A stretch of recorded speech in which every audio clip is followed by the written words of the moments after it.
आप सभी का स्वागत है UP academy for civil services में। मैं हूं मानस पांडे।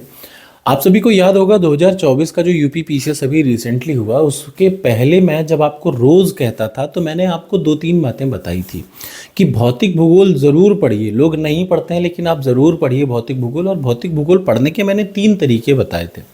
सबसे पहला तरीका मैंने बताया था कि यूट्यूब के मेरे प्लेलिस्ट को उठाइए और पूरी जो 27-28 वीडियो है भौतिक भूगोल की पूरी पढ़ डालिए। पहला स्टेप। वो सारी वीडियो मैंने एनसीईआरटी क्लास 11th के भौतिक भूगोल के मूल सिद्धांत से बनाई है। तो दूसरा स्टेप मैंने आपको बताया कि आप भौतिक भूगोल के मूल सिद्धांत उठाइए और पूरा पढ़ लीजिए बिना इफ एंड बट किए। जैसे जैसे मैंने जो जो वीडियो बनाई है उस अकॉर्डिंग आप वीडियो के बाद वो भौतिक भूगोल के मूल सिद्धांत पढ़िए। उसके बाद तीसरे नंबर पे मैंने आपको बताया कि जो 30 सालों के प्रश्नों की पीडीएफ है उससे पिछले सालों में प्रश्न पढ़ लीजिए, आप ज़रूर पास होंगे, ये मैंने आपसे कहा था। अब आप ज़रा सा एक काम करिए, आप मेरी वीडियो की प्लेलिस्ट उठाइए, आप भौतिक भूगोल के मूल सिद्धांत ये बुक एनसीईआरटी की उठा लीजिए, और तीसरे नंबर पे मैं यही इकलौती एनसीईआरटी आपको रिफ़र करता हूँ पिछले 1 से 2 सालों में, मैंने कहा है आपसे। और तीसरा काम आप जो करें वो ये करें कि 30 सालों के पीडीएफ उठाइए। आप पाएंगे 12 प्रश्न जो यूपी पीसीएस 2024 में आए थे फिजिकल जियोग्राफी से, उनमें से आप 10 प्रश्न से लेकर के 11 प्रश्न आराम से सही कर ले रहे हैं। यही है क्यों? क्योंकि देखिए यही तरीका था। आप अधूरी नॉलेज ले करके बैठेंगे वहां पे तो आप खुद को गाली दे रहे होंगे, नहीं, आप अपने आप को बेवकूफ़ बना रहे होते हैं। गलत बात। आपसे मैं फिर अभी भी कह रहा हूं कि आपके पास पूरा मौका है, उठिए और ये काम करके देखिए। वीडियो पूरे 27 पढ़ के देखिए, फिर यही आरओ में फिर यही होगा। मैं आपको फिर वही बता दे रहा हूँ, यूपी पीसीएस 2025 में फिर यही होगा, आरओ में फिर यही होगा। कुछ अलग आना ही नहीं है, पता है यही आना है।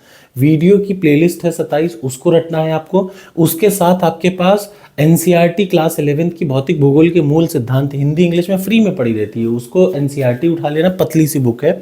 और तीसरे नंबर पे 30 सालों की प्रश्नों की पीडीएफ और टेस्ट अटेम्प्ट करिए। ये 4 काम आप कर रहे हैं तो मैं ये गारंटी देता हूं, और वो 268 बच्चे गारंटी दे चुके हैं कि उनका 10 से 11 प्रश्न फिजिकल जियोग्राफी में 12 आया था, आपका 10 से 11 सही होगा, कंफर्म सही होगा, क्योंकि सारे प्रश्न यहीं से आए थे। आप आज भी उठा के चेक करेंगे तो आपको मैं इसलिए बता रहा हूं कि देखिए किसी प्रकार के कंफ्यूजन में मत रहिए। और सबसे बड़ा कंफ्यूजन होता है अधूरा ज्ञान। अधूरा ज्ञान नहीं, पूरा का पूरा स्टेप बाय स्टेप इतना फॉलो करिए, आप पाएंगे कि आपका फिजिकल जियोग्राफी तो एकदम ही सही हो रहा है। और एग्जाम में फिर अब बार बार देखिए, जैसे जैसे यूपीपीएससी उत्तर प्रदेश लोक सेवा आयोग यूपीएससी की तरफ बढ़ रहा है, यानी फिजिकल जियोग्राफी फिर से आएगी। और आपके पास कोई और चारा है ही नहीं, आप दुनियादारी इधर उधर टेंट्रम करते रहिए, मुझे गाली देने से कुछ नहीं होगा। आप बस एक बार ये करके देखिए, फिर आप मुझे बताइए कि यार यही 2024 का पेपर मैं आपको डाल के देखूंगा। आप इसको पढ़ने के बाद आप अटेम्प्ट करके देखिएगा यूपी पीसीएस 2024 का पेपर, और वो 11 प्रश्न देखिएगा। अगर गलत हो जाए तो मैं नाम बदल दूंगा। सिंपल सा मेरा कहना है फिजिकल जियोग्राफी के, ठीक।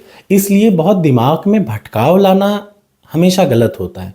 किसी की बात सुनिए तो पूरी सुनिए, अधूरी मत सुनिए, यही मेरा आपको फिर से कहना है।